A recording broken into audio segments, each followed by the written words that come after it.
Hey there, sugar bears. I hope that you are having an amazing day. Welcome to our 10-minute talk, okay? And this is where we dive into the wild, wonderful world of mom life, marriage, mayhem, all in just 10 minutes because we don't have all day. We have things to do. But from juggling chaos of parenting and navigating the ups and downs of love, we're keeping it just real, raw, relatable, okay? Whether you're looking for laughs, life hacks, and just a little company in the madness, this is the place for you.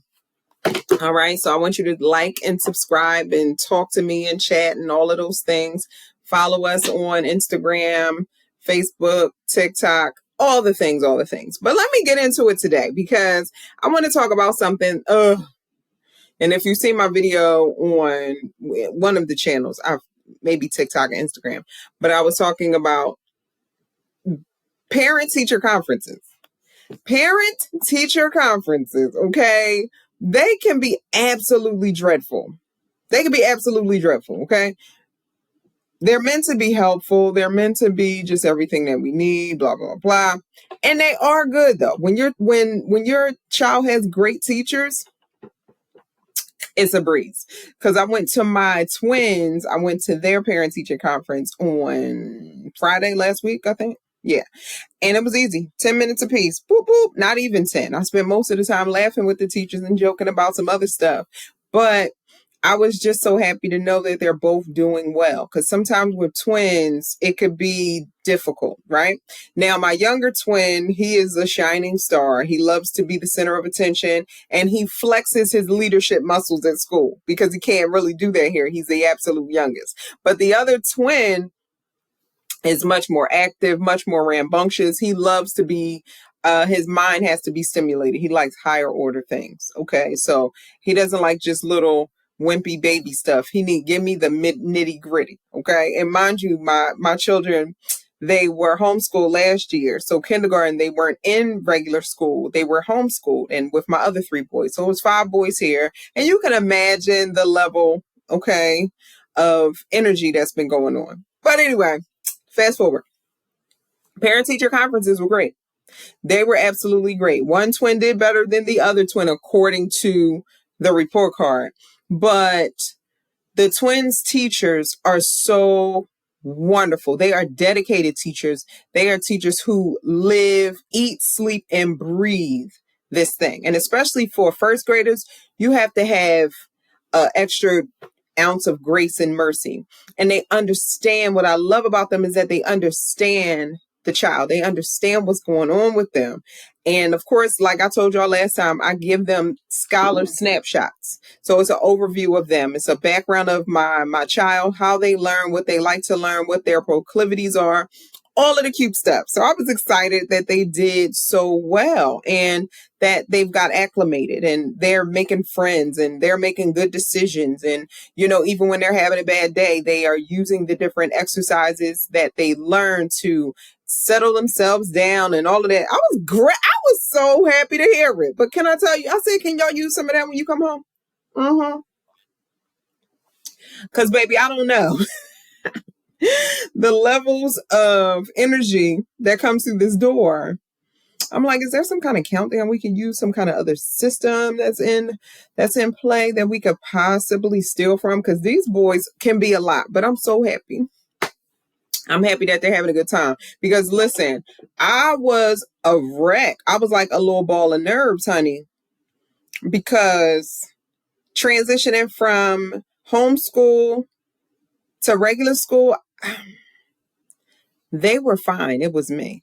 And not saying that homeschool was a bad experience. It's just I like to have the flexibility to go with how my kids are developing, right? We started homeschooling after the pandemic because I anticipated a decline in reading and math and, just academics, and just the culture of academia really took a hit.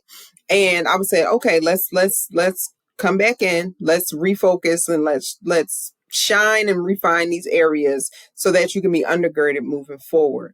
Now, and I'm sure there was a lot of people, because even when I was teaching, even when I came back to teaching, I took a year off, but even when I came back to the classroom after that year, I think it was like 22 or something like that, I noticed what I anticipated. Right. It was just a decline, as you can imagine. Not to mention, after that, the teacher shortage increased.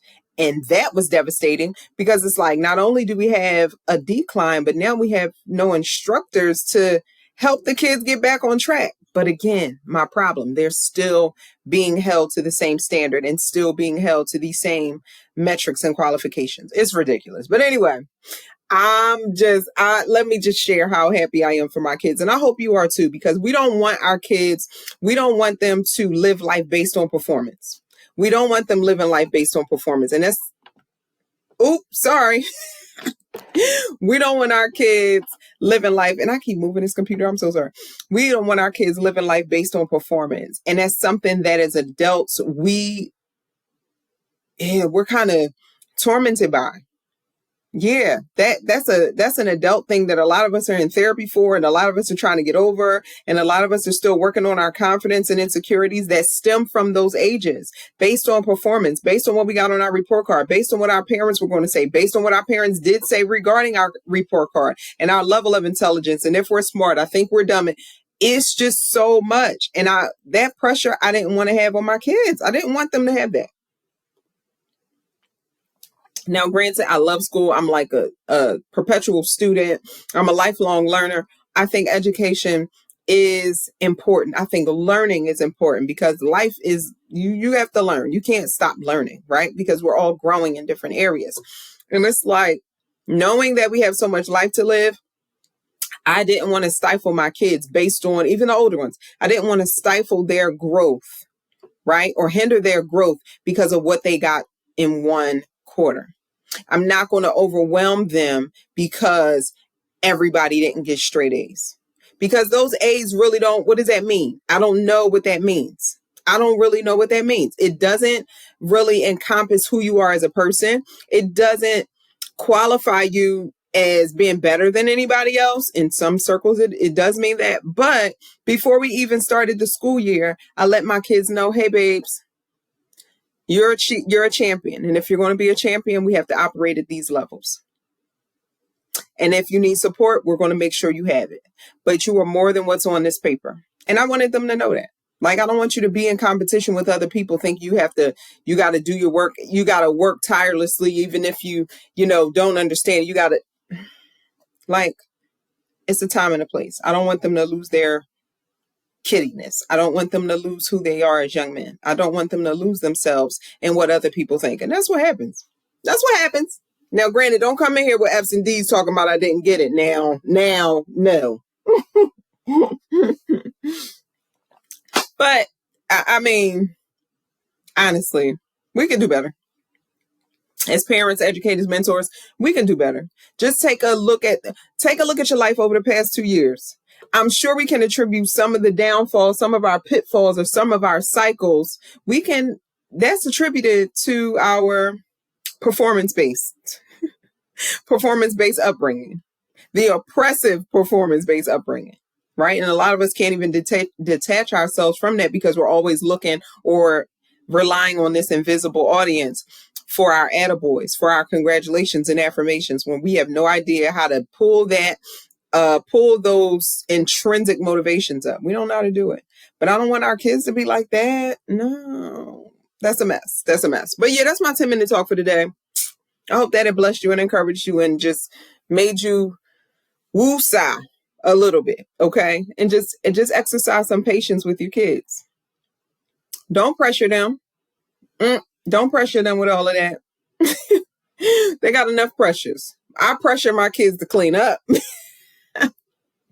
I pressure my kids to hurry up when they're moving too slow. I pressure my children to have better relationships among one another and stop calling each other names. And I also have to stop calling names because I definitely call somebody a lemon or a bus head.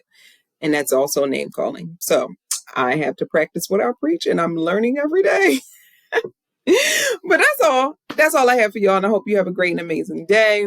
And yeah, like this, share this, subscribe, all of the things so that we can be friends. Okay. Have a great day. Bye-bye.